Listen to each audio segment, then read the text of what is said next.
안녕하십니까? 예, 반갑습니다. 한 주간 잘 지내셨죠? 예. 비 피해는 없으시나요? 예, 어제 비 많이 왔죠? 예. 오늘도 좀 비가 많이 온다 그러네요. 오늘 수업 마치시고 집에 일찍들 들어가세요. 비 많이 온다 그러니까. 서울 뭐 많이 오면 150mm까지 온다 그러네요. 우리 진도가 농지부터 하면 되나요? 어디부터 하면 되나요? 300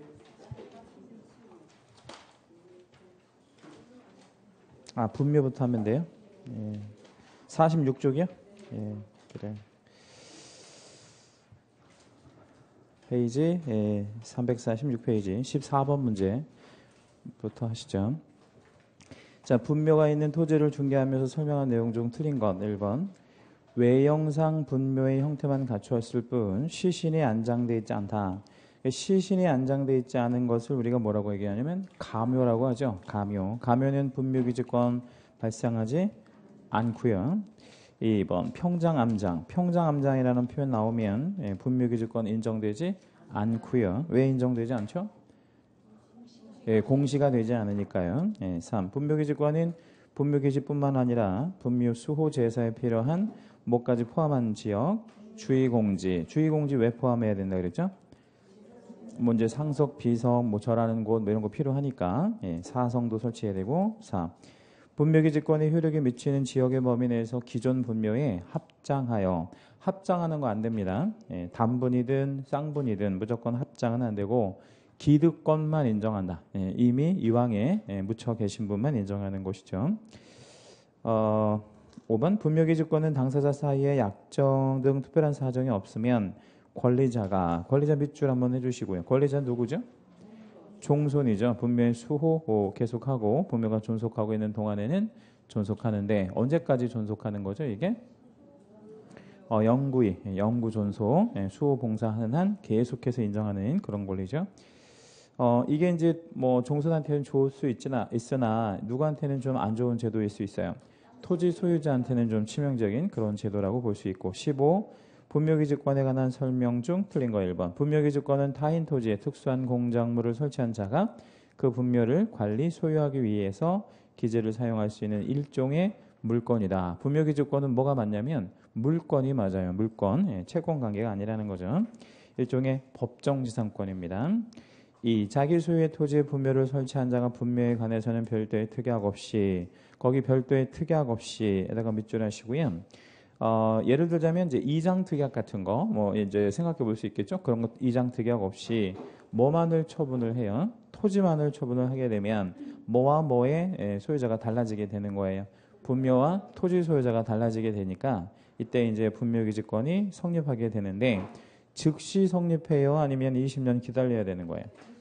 즉시 성립하는 거죠. 토지 소유자와 분묘 소유자가 달라지는 그 즉시 인정되는 겁니다. 시효 취득이 이제 몇 년 기다려야 되고요. 20년 기다려야 되고. 3. 분묘의 존속 기간은 약정 기한이 없는 한 분묘의 수호 봉사를 계속할 수 있고 또 분묘가 존속하고 있는 동안에는 분묘기지권은 쭉 계속 존속한다고 봐야죠. 4. 분묘기지권은 그 효력에 미치는 지역의 범위 내에서는 또 다른 분묘를 설치할 수 있다고 하는 것이 판례이다. 그런 거 인정되지 않고요. 기득권만 오로지 인정되죠. 5. 분묘기지권의 취득에 관해서는 분분 그 자체가 공시 기능을 하고 있기 때문에 등기 필요 없다. 그렇습니다. 따라서 분묘가 평장 또는 암장된 경우 분묘기지권이 인정되지 않는다. 아까 우리 말씀드렸던 거고요. 16번 문제 별표 한번 할게요. 제사 주재자인 장남갑은 85년 을의 토지에 허락 없이 부친의 묘를 봉분 형태로, 봉분 형태니까 평장이나 암장은 아닌 거죠. 그렇게 되어진 상태에서 설치한 이래 2015년 현재까지 평원 공연에게 분묘 기지를 점유하고 있답니다. 그러면 지금 몇 년 지난 거죠? 분묘 설치하고 나서? 계산기 좀 빌려드릴까요? 30년입니다. 20년 아니고 30년 지났는데 몇 년 넘은 거죠? 20년 넘었어요. 그러면 이게 뭐 가능한 상태네? 시효 취득 가능한 상태입니다. 시효 취득 가능한 상태인데 옳은 것 찾아라 이런 문제입니다. 1. 을은 갑에게 분묘의 이장을 청구할 수 있다. 이장 청구 못하죠. 왜? 이제 시효 취득이 됐다는 얘기는 하나의 권리가 된 거니까요. 예. 이 갑은 을에게 분묘 기재에 대한 소유권 이전 등기를 청구할 수 있다. 그런 권리는 아닌 거죠. 예. 그 분묘 기지권, 분묘를 사용하고 수익하는 권리를 인정하는 거지 소유권을 넘겨달라 뭐 이런 걸 요구할 수 있는 것은 아닌 거죠. 3. 갑은 부친의 묘에 모친의 시신을 단분 형태로 합장할 수 없다 그랬고요. 3. 갑이 분묘기지권을 포기하는 의사를 표시한 경우 거기다 우리 채색 한번 할게요. 분묘기지권을 포기하는 의사를 표시한 경우까지 채색 한번 해주시고 분묘기지권은 돌아가신 분을 위해서 인정하는 거예요? 아니면 살아있는 종손을 위해서 인정하는 거예요? 예, 살아있는 종손, 돌아가신 분하고는 아무 상관이 없는 거죠. 돌아가신 분이 알 수 없으니까. 그래서 살아있는 종손이 그거를 뭐 한다는 의사를 밝히는 순간, 포기한다는 의사를 밝히는 순간 분묘가 있든 없든, 그죠? 예, 그러니까 점유를 하든 말든 그건 상관하지 않고 그 즉시 분묘기지권은 뭐 한다? 소멸한다. 여기서 우리가 중요한 사실을 알게 된 거니 분묘기지권은 누구를 위해서 인정한다는 거죠? 종손, 살아있는 종손을 위해서 인정한다는 거죠. 돌아가신 분에 위한 권리는 아닙니다. 5.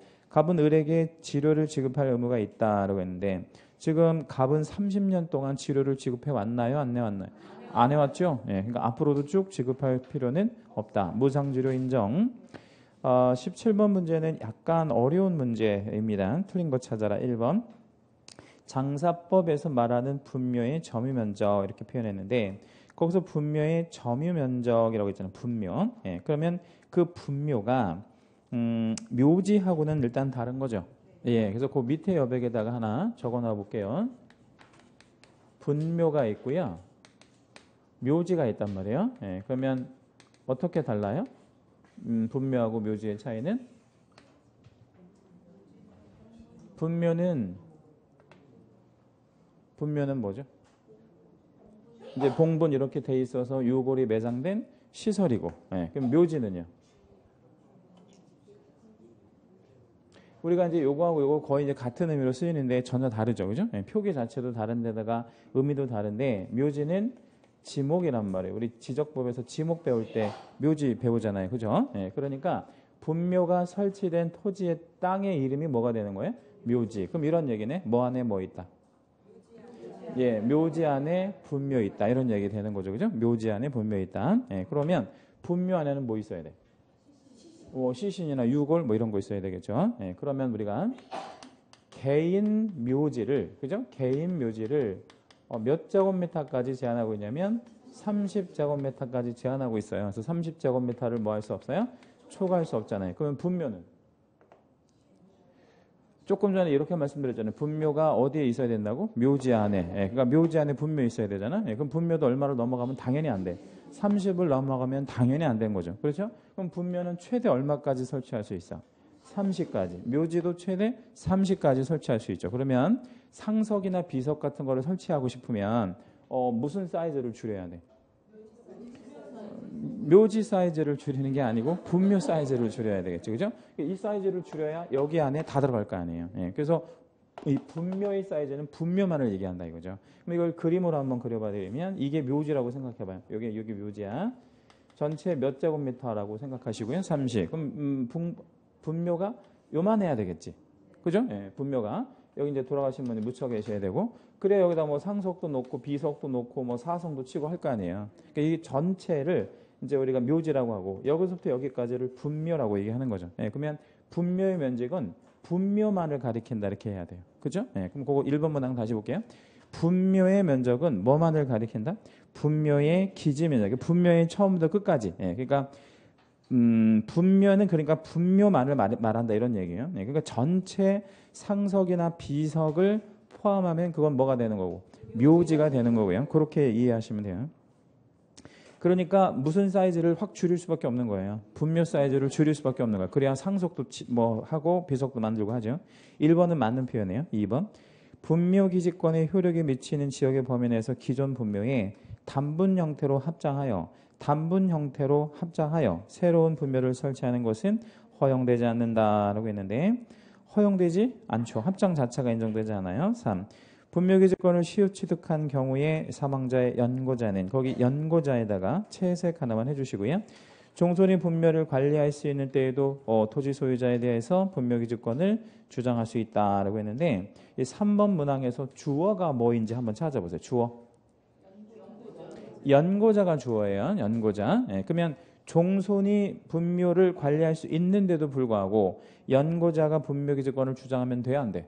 안 되잖아요. 그럴 수 없다라는 거죠. 주장할 수 없습니다. 그럼 분묘기지권은 누가 주장해야 돼? 종손이 주장하는 거지. 연고자가 주장하는 게 아니에요. 그럼 종손은 누구고 연고자는 누구예요? 종손은 돌아가신 분의 큰아들이고요. 연고자는 돌아가신 분의 배우자일 수도 있고요. 돌아가신 분의 딸일 수도 있고 그런 거지. 그지? 예, 그러니까 좀 다른 개념인 거예요. 전혀. 4. 분묘기지권을 시효취득하는 경우에는 지료에 관한 약정이 없는 이상 지료를 지급할 필요가 없다. 뭐 그렇고 5번. 분묘가 멸실된 경우 유골이 존재하여 거기까지 채색 한번 할게요.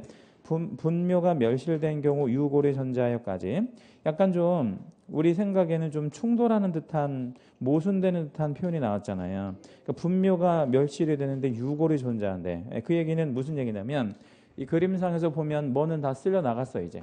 예? 요 분묘 흙더미 자체는 다 쓸려 나갔는데 뭐가 남았다는 거죠? 유골이 남았대. 시신이 남았대. 그럼 그건 어떻게 해야 돼?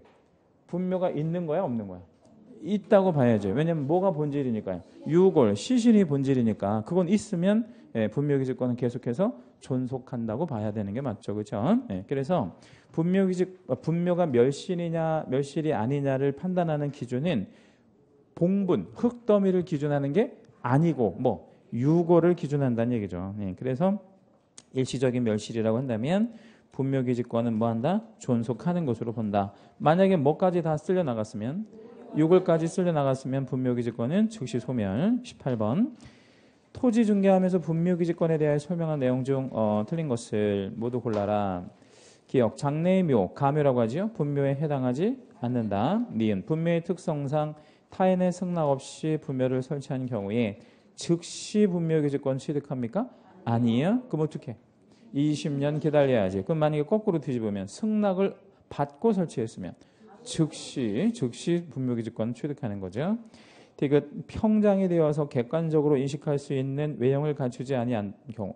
평장, 암장 이런 말 나오면 결론만 보시면 돼요. 분묘기지권 인정되지 않고. 리을. 분묘기지권에 효력이 미치는 범위는 분묘기지 자체에 한정된다라고 했는데 이 분묘기지권은 주위에 뭐를 포함한다 그랬지? 공지. 그래야 이제 뭐 상속도 치고 뭐 비속도 만들고 한다 그랬어요. 그러니까 분묘기지라는 거는 그 분묘의 처음부터 끝까지를 얘기하는 거예요. 그렇게 생각하시면 되고.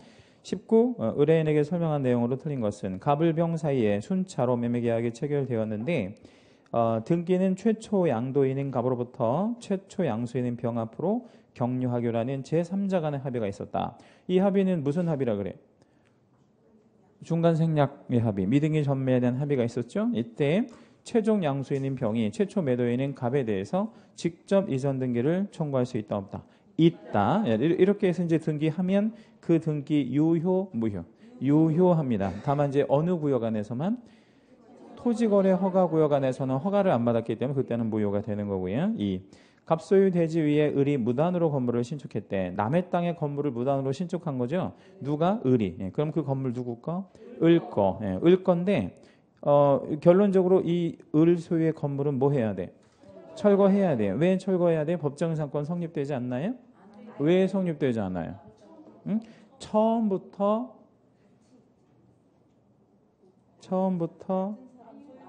동일 소유가 아니었기 때문에 그래서 이건 법정상권이 성립될 여지가 없습니다. 무조건 철거해야 되고 이거는 3.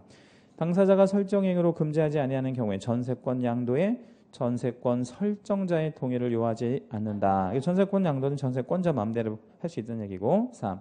분묘가 일시적으로나마 멸실이 되었는데 유골 존재. 아까 말씀드렸듯이 뭐가 존재하면 유골이 존재하면 분묘기지권을 소멸하지 않는다가 맞고요.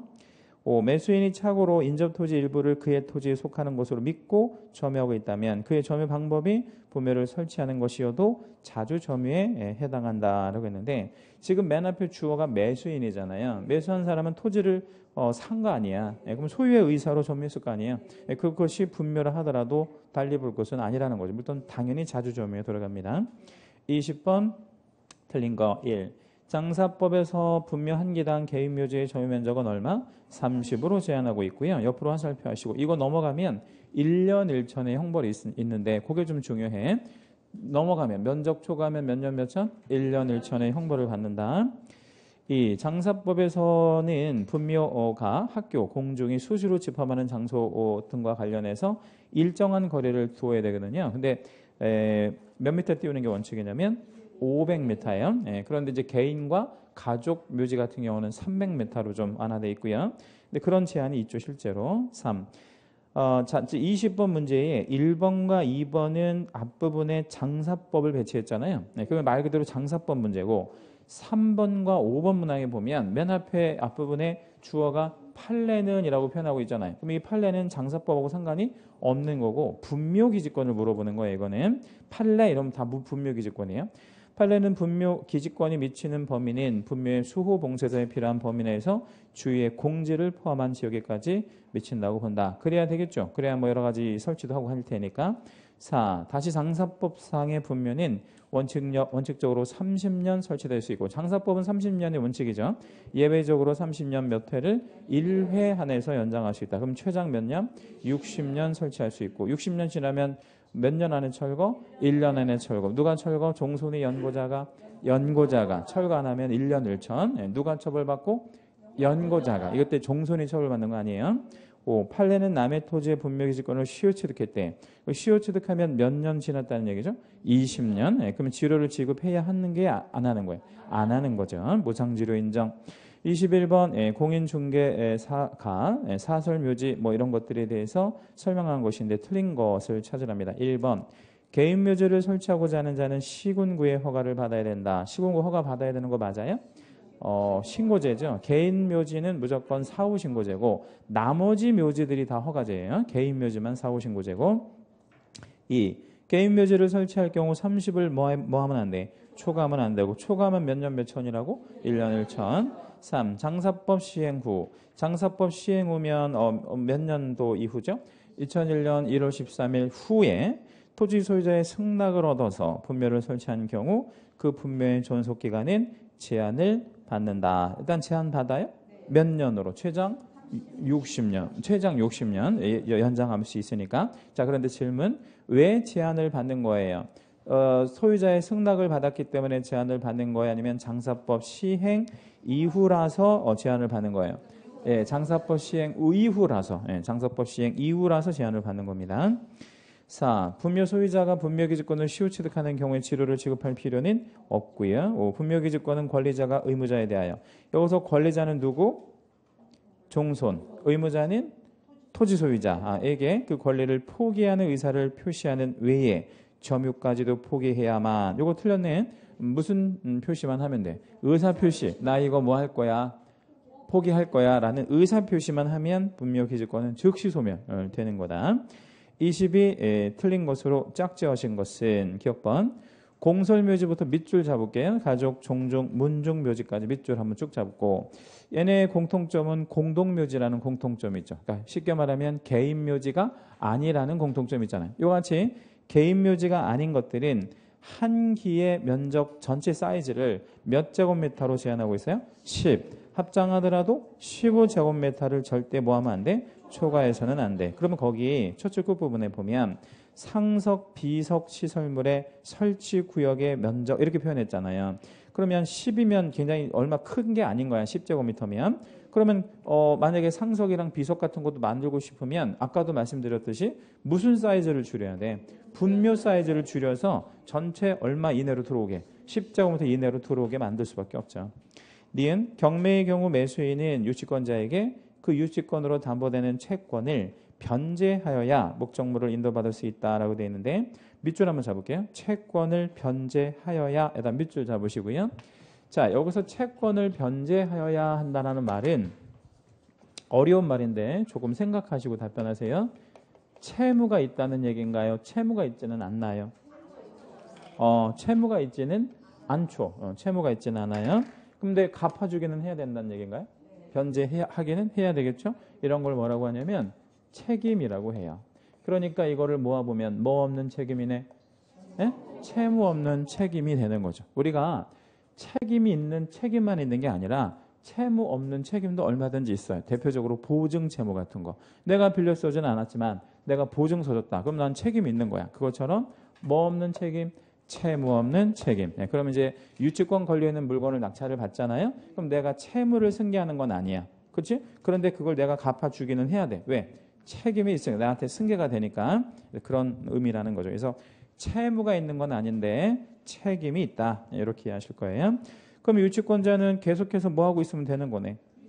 계속 유치하고 있으면 매수한 사람은 돈을 갚아줄 수밖에 없는 그런 거죠. 다만 유치권자에게 매수인에게 채무를 변제해달라고 청구할 수는 없습니다. 왜? 채무자가 아니기 때문에 채무를 갖고 있지는 않으니까. 디귿. 판례에 의하면 건물의 소유로 인하여 법정지상권을 취득한 자로부터 경매에 의하여 그 건물 소유권을 이전받은 경락인은 경락 후, 그러니까 경락이라는 건 이제 경매에서 매매 후 건물을 철거한다는 등의 매각 조건하에서 경매되는 등 특별한 사정이 없는 한 건물과 위지상권이 당연히 취득된다. 이게 무슨 얘기냐면 법정지상권 성립된 건물이 경매 나오면 세트로 경매하는 것이다 이 말이에요. 특별한 사정이 없는 한. 그렇지 않으면 이걸 누가 입찰하겠어요? 예, 특별한 사정이 없는 한 세트로. 그러니까 건물과 법정상권은 같이 경매되는 것이다. 니을. 무허가 건물대장에다 밑줄 하나만 잡아주실게요. 무허가 건물대장에다 밑줄 치고요. 밑에다 한번 적어볼게요. 무허가 건물대장은 공적 장부이다. 공적 장부는 아니다. 공적 장부는 아니다. 공적 장부는 건축물 대장이 있으니까 무허가 건물 대장은 공적 장부가 아닌 거예요. 그럼 공적 장부가 아니라는 건 무슨 뜻이냐면 관계 공무원이 퇴근할 때 무허가 건물 대장 집으로 가져가도 돼야 안 돼? 돼요. 집에 가져가서 정리해 갖고 와도 된다는 얘기죠. 근데 원래 공적 장부는 청사 밖으로 반출하면 안 되잖아. 이거는 그러니까 장부가 아닌 거지. 여기다 이제 어떤 사람이 건물주로 등재가 됐다는 거야. 그러면 소유권 취득해 그런 건 없어. 그런 건 없는 거죠. 장부가 아니니까. 그러면 권리자로 간주되지 않아. 간주되지 않아요. 우리나라 어떤 공부라도 간주되는 장부는 없어요. 심지어 등기부에 이름이 올라가도 권리자로 뭐 되지는 않아. 간주되지는 않아. 그냥 뭐해? 추정만 되는 거지. 이건 다 틀린 거야. 완전히. 아무 의미가 없는 거예요. 건축물, 무허가 건물대장에 건물주로 등재된다고 해서 어떤 뭐 취득이나 간주나 추정이나 아무것도 되는 게 없어요. 그냥 찍힌 거야. 뭐 했다고? 찍혔다고 이 사람. 누구한테? 공무원한테. 예, 그것밖에 없는 거야. 그런 의미밖에 없는 거 아무것도 없어요. 미은범. 전통사찰 주지가 사찰에 부속하는 부동산. 거기 그 부동산에다 밑줄 한번 해주시고요. 그 부동산인 전통사찰의 스님들이 열심히 농사 져가지고 조금씩 사모았을까요? 아니요. 예, 그럼 어떻게 그 부동산이 있을까? 시주 받았는데 누구한테? 이제 신도들한테 받은 거는 얼마 안 되고 왕한테 받은 거지. 대부분의 토지는 다 왕이 뭐 이렇게 뭉텅 이렇게 막 한 뭉텅이 이렇게 준 거란 말이에요. 뭐 했다고 왕이? 왕자가 태어나면 이제 왕자 무병장수하라고 이렇게 이제 막 엄청난 토지를 하사하고 그랬죠. 그래서 왕자 막 일찍 죽으면 다시 뺏고 막 그런 기록도 있어요. 그럼 이 부동산은 옛날에 왕이라면 그게 뭐냐면 요즘 말로 하면 국가잖아. 그지? 국가가 무상으로 증여한 땅이니까 이걸 전통사찰이 마음대로 팔고 그러면 돼? 안 돼? 안 되죠? 이 국유지는 아니지만 그런 성격이 있단 말이에요. 그래서 거기다 한번 각각 적어볼게요. 대여할 때는 누구의 허가? 시도지사. 대여 시도지사. 양도할 때는 누구의 허가? 문화체육관광부 장관. 문화체육관광부 장관의 허가를 받아야 돼요. 그래서 뒤에 나오는 승인서만 받으면 되는 게 아니라 허가를 받아야 돼. 이 토지는 그 조성 자체가 국가가 준 거니까 약간 좀 까다롭다 이거죠. 그 문제에서는 그 미음번이 시험에 좀 잘 나옵니다. 미음번이 좀 시험에 잘 나오니까 거기다가 별표를 좀 하나 해주시고요. 넘어가시고 23번 장사법 문제인데 다른 거 하나를 골라라. 1번 자연장이란 화장한 유골의 골분을 까지 채색하겠습니다. 화장한 유골의 골분을 까지 채색. 자연장을 하려면 100% 뭘로 해야 된다는 얘기예요? 화장해야 돼. 그러니까 그냥 돌아가신 상태에서 매장하는 건 절대 무슨 장이 아닌 거야? 자연장이 아니라는 거. 그래서 어디에다가 묻을 거냐면 수목, 화초, 잔디 이런 데다 묻을 건데 수목 밑에다 묻으면 수목장이에요. 화초 밑에 묻으면 화초장, 잔디 밑에 묻으면 잔디장인데 이런 걸 합쳐서 뭐라고 그런다고? 자연장이라고 해서 통칭하는 게 자연장은. 이 자연장을 할 때는 지면으로부터 30cm 이상 깊이로 묻어야 되는데, 그러니까 얕게 묻으면 뭐 할 가능성이 좀 있어요. 우리 오늘 같이 비 오는 날 이거 뭐 할 가능성이 있어? 쓸려 나갈 가능성이 많잖아. 그럼 쓸려 나가면 그 후손들한테도 안 좋지만 누구한테도 안 좋은 거야. 뭐 우리한테도 안 좋은 거지. 그게 이제 수질오염 같은 게 되는 거니까. 그래서 좀 깊게 묻어라.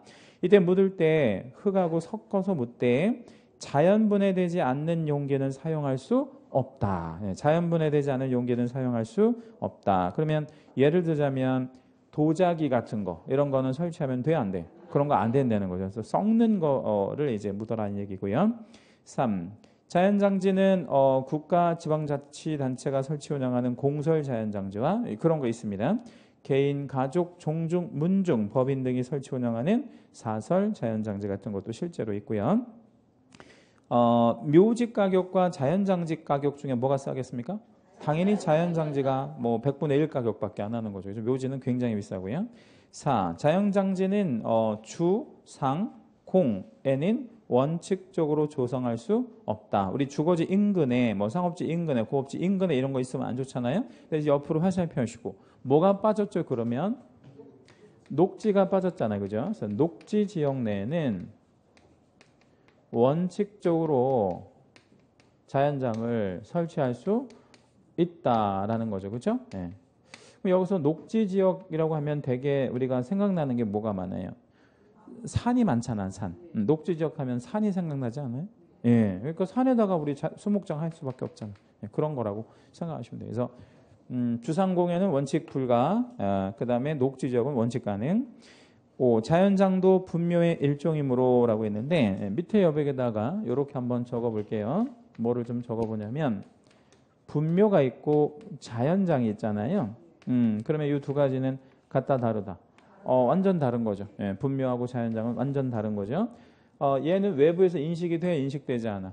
인식돼. 예, 얘는 인식되지 않아요. 그냥 나무 밑에다 묻는데 어떻게 인식이 되겠어요? 인식되지 않는 거를 말해요. 그럼 자연장은 뭐의 일종이 아니야?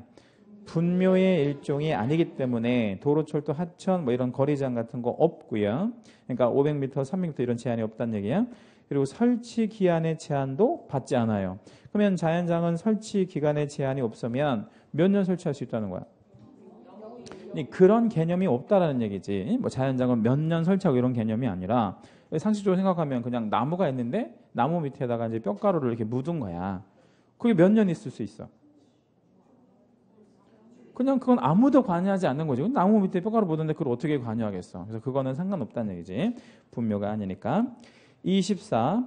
옳은 거 1. 가족묘지 한 기 및 그 시설물의 총 면적은 합장할 때 이거 공동묘지니까 합장하면 얼마? 15제곱미터까지만 가능하고요. 2. 최종으로 연장받은 설치 기간이 종료한. 그러면 최종으로 연장받은 설치 기간이 종료한. 그럼 몇 년 지난 거야? 60년 지났어요. 분묘의 연고자는 2년 안에 2년이 아니고 1년 안에 철거해야 됩니다. 거기 연고자 자리에다가 채색 하나 해주시고 연고자 자리에 뭐 들어가면 틀려? 종손 들어가면 틀려요. 연고자가 1년 안에 철거하는 게 맞습니다. 3. 평장의 경우에도 유골이 매장되어 있을 때에는 분묘기지권이 인정된다라고 했는데 인정되지 않죠. 4. 단순히 토지 소유자의 설치 승낙만을 받아 일단 단락을 한번 끊어 볼게요. 분묘를 설치한 경우 분묘의 설치자는 사용대차에 따른 차주의 권리를 취득한다라고 했는데 일단 여러분이 토지 소유자라고 치고 누군가가 여러분한테 약간의 금전을 주면서 여러분 땅에다가 분묘를 설치하겠습니다 이렇게 얘기하는 거야. 그래서 여러분이 승낙을 해줬어. 그게 단순한 일이야? 단순한 일이 아니야? 왜 단순한 일이 아니죠? 제한 물건을 설정해 준 거라고. 일종의. 그래서 지상권 설정해 준 거라. 이게 단순한 문제가 아니라는 거죠. 일단 단순하지 않아. 그리고 뒷부분에 사용대차에 따른 차주의 권리. 이걸 한마디로 말하면 채권 이렇게 표현할 수 있는데 이게 채권이에요? 물권이에요? 물권이에요. 이거 단순한 게 아니고 제한 물건을 설정해 주는 개념이기 때문에 신중하게 잘 생각해야 돼요. 그 분묘가 설치된 부분은 영구적으로 사용할 수가 없는 문제가 생기고 매매할 때 아주 심각한 지장을 초래할 수 있다는 얘기죠. 절대 단순하지 않아요.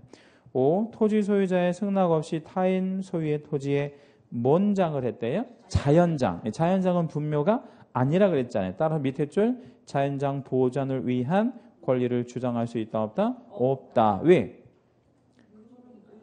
분묘가 아니니까. 이게 만약에 분묘였으면 분묘기지권 같은 거 있을 수 있잖아요. 예, 근데 이게 분묘가 아니니까 그런 권리를 주장할 수는 없다. 25. 중개대상물에 대한 설명인데 틀린 걸 2번. 분묘기지권은 분묘가 존속하고 있는 동안 존속하고 분묘기지권을 시효 취득하는 경우에는 치료를 지급할 필요는 없다. 2. 장래의 묘는 분묘라고 할 수 없고 3. 장사법에 의한 개인묘지는 60을 초과해서는 아니 되는 게 아니고 30. 4. 펜션 부지를 선정할 때 지하수, 전기, 하수처리 이런 거 가능하고 도로가 있는 것이 바람직하다. 도로가 있는 게 바람직하죠. 도로가 없으면 펜션 건축 허가가 안 나오니까요. 5. 펜션의 운영 수익률 결정에는 지역성 같은 게 굉장히 중요한데 우리가 펜션에 뭐하러 갑니까? 쉬러 가잖아요. 예, 근데 펜션에 가봤더니 막 옆에가 중하학 공업단지가 있는 거야. 그럼 쉴 수가 없잖아요. 예, 그거랑 똑같은 개념이라고 생각하시면 되고요. 26번 이제 농지 문제인데 26번 문제에다 별표 하나만 해주실 거고요. 뭐 답도 답이지만 틀린 함정들이 되게 다 좋아요. 중요한 문제고 옳은 것 찾아라. 1. 개공은 주말 체험 영농을 위하여 농지를 취득하고자 하는 서울특별시 거주자 A에게 도시민의 경우에는 1000제곱미터 미만의 농지를 취득할 수 있다고 설명하였다라고 했는데 1번이 맞았어요? 틀렸어요? 아니면 좀 애매해요? 어때요? 좀 애매하죠? 왜 좀 애매해요? 여기 도시민의 경우 이러면 이게 1인당이라고 표현할 수도 있고 또 세대당이라고 또 혼자 사는 세대면 뭐 그럴 수도 있잖아요. 좀 애매하잖아. 그럼 이거는 답을 찾기가 어렵네. 그러니까 이런 문제가 본시험에도 이거 본시험 문제거든요. 이렇게 나오면 보류해야 돼. 일단 여기서 답이라고 결정하지 말고 그러면 항상 객관식 문제는 상대성 있는 문제를 답으로 해야 된단 말이야. 그러니까 다 읽어볼 수밖에 없어. 여기는 가장 정확한 답을 찾아야 되니까 2번. 개공은 농지 전용을 위해 관할관청에 전용 허가를 신청한 경우 관할관청에 불허가 등의 통지가 별도로 없대. 그러니까 허가든 불허가든 아무런 통지가 없대. 그러면 허가를 득한 것이라고 볼 수 있다. OX. X 옆으로 화살표. 왜 X? 얘는 특례 규정이 없거든요. 특례 규정이 없어. 네, 그럼 특례 규정이 있는 건 우리 지난주에 뭐 있었었죠? 토지거래 허가구역 안에서만 특례 규정이 있어요. 그래서 토지거래 허가구역 안에서 며칠 안에 처리가 안 되면 15일 안에 처리가 안 되면 허가를 받은 것으로 본다라는 것은 특례 규정이잖아. 근데 그거는 그것만 있단 말이야. 다른 허가는 일체 허가를 못 받은 거로 보는 거야. 그렇죠? 예. 그래서 2번 틀렸고. 자, 3번은 여백에다가 그림을 좀 한번 그려 주실 건데 굉장히 중요한 그림이에요. 자, 우리가 이제 도시 지역이라고 하면 용도 지역이 4가지로 다시 이렇게 세분 지정되잖아요. 뭐뭐뭐 지정되지? 주, 상, 공, 녹 이렇게 이제 지정이 되는데 여기 주상공 안에 각각의 제가 노란색으로 표기한 게 농지라고 생각을 해봐요. 이렇게 농지가 다 용도 지역 안에 있는 거야. 중요한 질문. 농지가 먼저 이 자리에 있었어? 용도 지역 먼저 결정됐어요? 농지가 먼저 있었지. 농지가 이 자리에 있었던 건 수십만 년 전부터 있었었잖아. 그죠? 네. 그 용도 지역 지정된 건 불과 몇십 년 전에. 그럼 요거를 이렇게 묶어볼게요. 네. 그러니까 뭐를 묶은 거지? 제가 지금 주상공만 묶은 거야. 이 주상공 안에 있는 농지에 대해서 용도 지역을 지정하기 전에, 그죠? 지정하기 전에 농지를 농지 아닌 쪽으로 쓰겠다라는 농지 전용 협의를 거쳐야 합니다. 그 얘기는 무슨 얘기냐면 주상공이라는 용도 지역이 지정이 되잖아요. 그러면 거기 안에 있는 농지는 뭐 된 농지인 거야? 전용 협의된 농지야. 그 말은 무슨 뜻이야? 농지가 아니다 이렇게 이해하시면 되는 거죠. 그럼 이건 농지증 필요 없이 사는 거야. 농지증 필요 없이 사는 거예요. 농업 경영하고 상관없이. 그럼 뭐가 빠졌어요?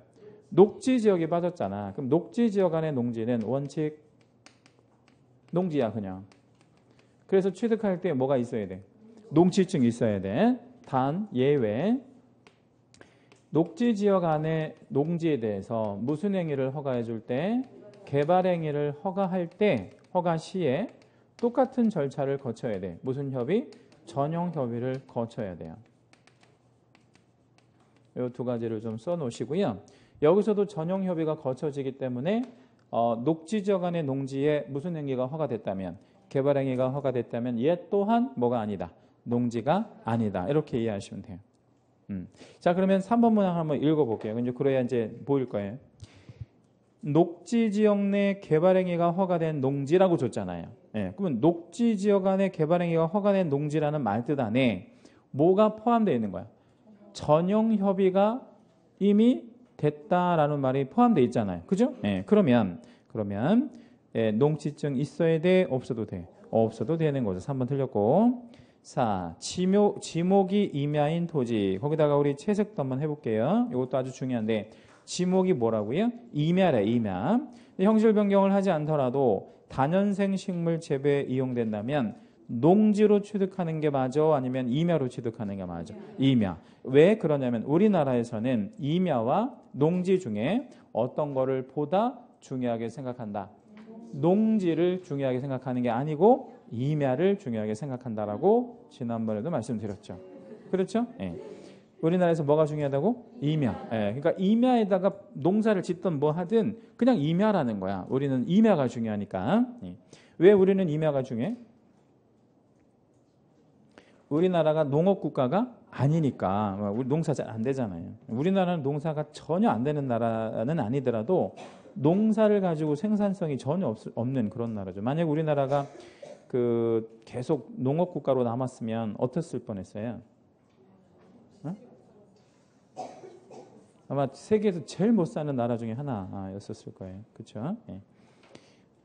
옛날에 저 필리핀 애들이 우리나라 불쌍하다고 막 원조 해주고 그 장충 체육관도 져주고 하도 불쌍해가지고 그리고 또 쌀 품종도 막 무상으로 주고 쌀 품종이 되게 비싼 거라는데 그것도 필리핀 애들이 무상으로 준 거예요. 예. 그런 나라였단 말이에요, 우리나라. 예. 그러니까 우리는 뭐가 더 중요하다고요? 임야가 중요한 거예요. 임야. 5번. 개공은 농지를 취득하기 위해서는 농지 소재지 관할하는 군수가 발급한 거기 군수에다가 채색해 주시고요. 군수가 농지증 발급하지 않아요. 그럼 누가 발급하지? 시, 구, 읍, 면. 예, 그러니까 군수가 발급한 이거 틀린 거야 전제가. 그러면 2번부터 5번까지 맞는 게 하나도 없잖아. 그러면 답을 몇 번으로 할 수밖에 없어. 1번. 예. 좋은 문제입니다. 자, 27번 옳은 것 1. 농지법에 의한 농업인은 농업진흥지역 밖의 농지를 세대별로 5만 제곱미터를 초과하여 소유할 수 없다 이랬는데 이걸 이제 소유상한이라고 하는데 이 소유상한은 없어졌어요. 그래서 능력껏 알아서 소유할 수 있습니다. 면적 제한 없고요. 2번 지목이 임야 이것도 나왔네. 이거에다 만약에 농사를 짓게 되면 그거는 농지 아니면 임야. 여전히 임야라고 이해하시라 그랬죠. 농사 짓는 게 불법이라는 거 이거는. 그러니까 임야에다가 뭐 하면 안 돼. 사실 농사 짓고 그러면 안 되는 거죠. 예전에 이제 이런 착취 이런 거에 시달려 가지고 도망쳐서 산에다가 농사 짓는 거 있었었잖아요. 예, 화전이라고 해가지고. 예, 근데 그거 다 불법인 거예요. 그거 하면 안 되는 거예요. 3. 주말 체험 영농을 위하여 농지를 취득하고자 하는 자는 도시민의 경우 남편 660, 세대원은 부인 550 각각 취득한다. 이러면 안 되잖아요. 왜 안 돼? 합쳐서 1000제곱미터가 넘으니까. 예, 그러면 이거를 취득하는 방법은 뭔 방법이 있을까요? 예, 이혼하는 방법이 가장 쉬워요. 그 다음 이혼과 또 이혼 안 하고도 방법이 있는데 세대 분리해도 안 돼. 이혼이 그나마 가능해. 예, 이혼하고 또 뭐가 있을까요? 뭔 또 사망이야, 사망은. 극단적으로 하지 말고. 예? 목적을 바꾸면 되잖아. 맨 앞에 목적이 주말 체험 영농을 아예 뭘로? 농업 경영으로 농사를 짓겠다라는 걸 바꾸면 그때는 소유상한이 없어지니까 뭐 상관없죠. 굳이 뭐 이혼 같은 거 안 해도 돼요.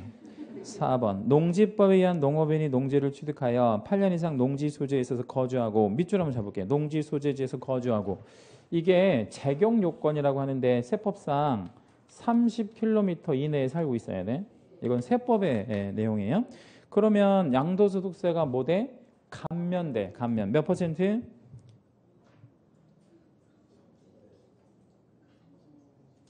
100%.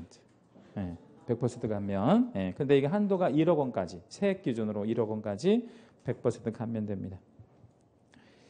그러니까 뭐 우리 그 1가구 1주택에 한해서 양도소득세 비과세하는 거랑 비슷한 거죠. 8년 이상 농사시면. 5. 농지 전용 협의를 완료한 농지에다가 채색합니다. 농지법에서 요거 알면 굉장히 여러모로 쓰일 수 있는데 전용 협의가 완료됐대. 그러면 뭐 아닌 것으로 농지 아닌 것으로 생각하시면 돼요. 그래서 아무것도 필요 없어요. 아무것도 필요 없다. 28. 뒷장 가시고 틀린 거. 1. 농지 전용 허가를 받은 농지를 취득하는 경우에 소유 상한이 적용되지 않는다고 설명하였다라고 했는데 원래 농지는 소유 상한이 없어요. 옛날에는 있었고요. 지금은 소유 상한이라는 개념 자체가 없고요. 2번 농지증을 발급받고자 하는 자는 농업경영계획서를 작성하여야 하며 라고 했는데 거기까지 채색해 주시고 따로 별표 하나만 잡을게요. 상관관계 굉장히 중요한데 무엇 받으려고 무엇 써낸다? 농지증을 받으려고 농업경영계획서를 써내는 거예요. 그 상관관계 중요합니다. 그런데 농지관리위원회 확인을 받아야 된다라고 했는데 이건 없어진 제도예요. 농지관리위원회 위원이 시골의 이장님들인데 이장님 두 분한테 이거 취득해도 괜찮아요? 이거 확인 도장을 받는데 아무 의미가 없고 오히려 시골 이장님들이 뭐 하기만 해요? 귀찮기만 하고 또 귀찮기도 한데다가 이게 또 농번기 같은데 이제 그 이장님한테 도장 받으려면 이게 또 인감 도장을 받아야 되거든요. 그래가지고 이장님들이 이제 그 주로 어디 가 있어요? 낮에 농번기에 논에 나가 있잖아. 그럼 논에 나가 있으면 이제 서울 사람들이 막 검은색 세단 같은 거 타고 가가지고 농로 한복판에다가 차를 대놓고 부르는 거야. 이장님 이렇게 나오라고. 그럼 논 한복판에서 나오려면 어떻게 나와요? 그거 한참 걸린잖아. 근데 나올 때 이제 뭐 입고 나오냐면 그 왜 온몸 이렇게 쓰는 장화 있잖아. 그걸 이제 쓰고 나온단 말이에요. 근데 이제 도장을 찍어달라고 하면 무슨 도장을 찍어줘야 되면 인감 도장을 찍어줘야 돼. 근데 이장님들이 인감 도장을 갖고 있나? 안 갖고 있지. 그럼 어떻게 가? 집에 가야 되는데 그 논에서 집까지 멀잖아. 근데 그 서울에서 그 세단 타고 온 사람들이 그 이장님을 태워주냐고. 안 태워지지. 왜 안 태워줘? 이거 진흙 잔뜩 묻었는데 그걸 어떻게 태워주냐고. 그러니까 그걸 걸어서 갔다가 와야 되는 그런 불편함이 있었단 말이에요. 그래서 이거를 쓸데없는 제도라서 없앴습니다. 그래서 꼭 기억하시라고 말씀드리는 거예요. 이제 농지관리위원회 확인 제도는 있다 없다? 없어요. 그런 거 아주 쓸데없는 제도고. 3. 농지 취득 시 20km 통작거리 제한. 이게 농지법상의 제한인데 이 제한은 없어졌어. 이 제한 자체는. 그래서 농업인은 뭐에 상관없이 농지를 취득할 수 있냐면 거주지에 상관없이 농지를 취득할 수 있는 게 맞아. 그러나 지난주에 말씀드린 대로 예외가 하나 있어요. 토지거래 허가구역 안에는 농지는 예외야. 토지거래 허가구역 안에는 농지는 몇 킬로? 30km 이내에서 통작거리 제한이 걸리고요. 나머지 농지는 통작거리 제한이 없습니다. 4번 농지 전용 협의를 거쳐. 농지 전용 협의를 거쳐. 이 말은 아무것도 아닌 거라 그랬죠. 농지가 아닌 거라 그랬죠. 따라서 농업 경영 이런 거 상관없이 취득할 수 있습니다. 5번 농지 전용 허가를 받은 자는 농지를 소유할 수 있다. 전용 허가 받았으니까 농지를 소유할 수 있는 거 맞죠? 거기 농지 소유에다가 밑줄 하시고 목적이 농업 경영이에요. 농업 경영 이외의 목적이에요. 그렇게 쓸게요. 농업 경영 이외의 목적이라고. 왜? 앞에 전용 허가를 받았으니까 거기다가 뭐 집을 짓건 뭘 하겠다는 얘기예요. 그러니까 그 외적인 목적으로 소유할 수 있다는 얘기고요. 29번 문제 별표 한번 하실게요. 농지증 받아야만 취득할 수 있는 경우. 1번은 수용이라는 단어에다가 동그라미 하나만 잡을게요. 수용 동그라미. 수용은 농지증 필요 없어. 법률의 규정에서 하는 거니까. 2번 합병 동그라미. 합병은 이런 개념이에요. 왼쪽 주머니에 있는 거하고 오른쪽 주머니하고 뭐 하는 거야? 합치는 거야. 신규 취득이라고 보기는 어렵고요. 그래서 이것도 농지증 필요 없어. 3번의 주말 체험 용농 요거 농지증 필요해. 한데 옆으로 화살표 하나 해주시고 끝에 단 뭐는 필요 없어? 농업 경영계획서는 필요 없어요. 그걸 적어주세요. 그렇게 하고 그 3번 정답이 굉장히 중요해요. 주말 체험 영농은 뭐는 필요 없고 농업 경영계획서는 필요 없고 대신 농지증은 필요해. 예, 그런 개념이죠. 3번 시효 완성에 시효에다가 동그라미 해주시고 시효는 법률에 규정해야 한 거죠. 농지증 필요 없고요. 5. 공유농지 분할에도 동그라미. 분할도 농지증 따로 필요 없습니다. 원래 있던 거 논아가는 거니까 30번까지 갈게요. 틀린 거 1번. 농업경영이란 농업인이나 농업법인이 자기의 계산과 책임으로 농업을 영위하는 것을 말한다. 뭐 그렇죠. 이 농지 소유자와 농업경영을 하는 자의 사이에 농지에 관한 임대차 계약은 임대차는 원칙은 불가하고 예외적으로 가능하잖아요. 예를 들어서 뭐 질병이나 뭐 공직 취임이라든가 뭐 군대를 간다든지 몇 월 이상 해외여행을 간다든지 3월 이상 이런 여러 가지 몇 가지 나이가 좀 나이가 좀 많다든 이런 여러 가지 이유가 있으면 임대차를 예외적으로 줄 수 있잖아요. 이때 임대차는 무슨 계약을 원칙으로 한대? 서면 계약을 원칙으로 한다. 그래야 서로에게 공평할 수 있으니까. 3. 농지 소유자는 3월 이상 국외 여행 중인 경우에 소유 농지를 위탁 경영도 할 수 있고 임대차도 가능하고 위탁 경영하고 임대차는 조금 다른 개념인데 임대차는 아예 땅을 그냥 이렇게 빌려주는 개념이고 위탁 경영은 농업 경영만 다른 사람한테 맡기는 거야. 근데 어떤 그 결과는 자기가 다 책임지는 거.